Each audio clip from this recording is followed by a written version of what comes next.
आमे भयभीत अवस्था अच्छु आशा करूछु माने कलेक्टर आम गुहारी शुणिबे। अन्याय विरुद्ध रे स्वर उत्तोलन करिबारु जीवनरु मारिदेबाकू प्रेस फोरम सभापति को धमक। केन्दुझर जिला आनंदपुर ब्लॉक रे सोमवार दिन अनुष्ठित जिलापाल एवं जिला आरक्षी अधिकारी मिलित जनशुणाणी शिविर रे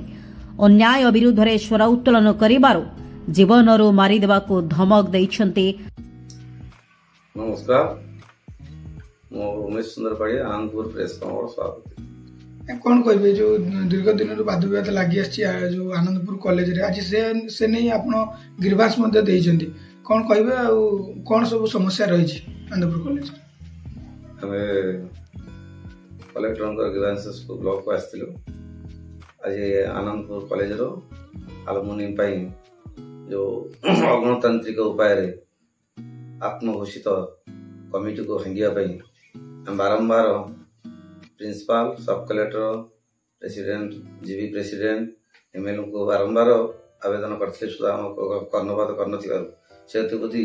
दृष्टि देनु आम कलेक्टर को ग्रीवांस देवाई आसलु।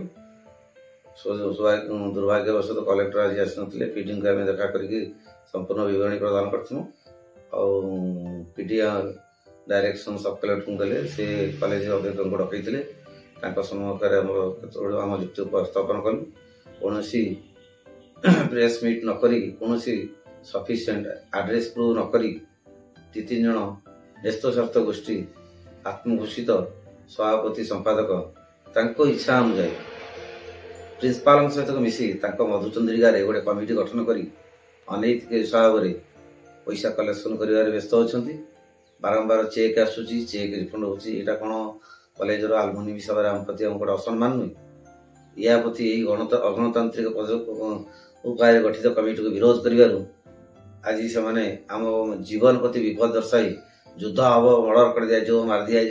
एवं प्रकार से पीडी सम्मुखें भी सुधा बयान रखिंट आम भयभीत अवस्था अच्छु आशा करूछु माने कलेक्टर आम गुहारी शुणिबे एवं विधिविध समाधान पाई चेष्टा करिवे। सूचना अनुसार आनंदपुर महाविद्यालय हीरक जयंती पालन पर महाविद्यालय अध्यक्ष गत जून 19 तारिख रे खबर कागज रे 21 तारिख रे उक्त कार्यक्रम अनुष्ठित हेबा पई खबर प्रकाश करथिले। परे प्रथम बैठक रे कमिटीर सभापति संपादक एवं अन्यान्य कार्यकर्ता चयन करी उपस्थित सदस्यंक मध्य जबरदस्त अनुमोदन नेबा पई बाध्य करिथिले, जहाको विरोध करी किछि सदस्य बैठक छाड़ी देई चली जाइथिले। परे मात्र एक दिन मध्य कार्यक्रम अनुष्ठित करा जाई निज इच्छा मुताबक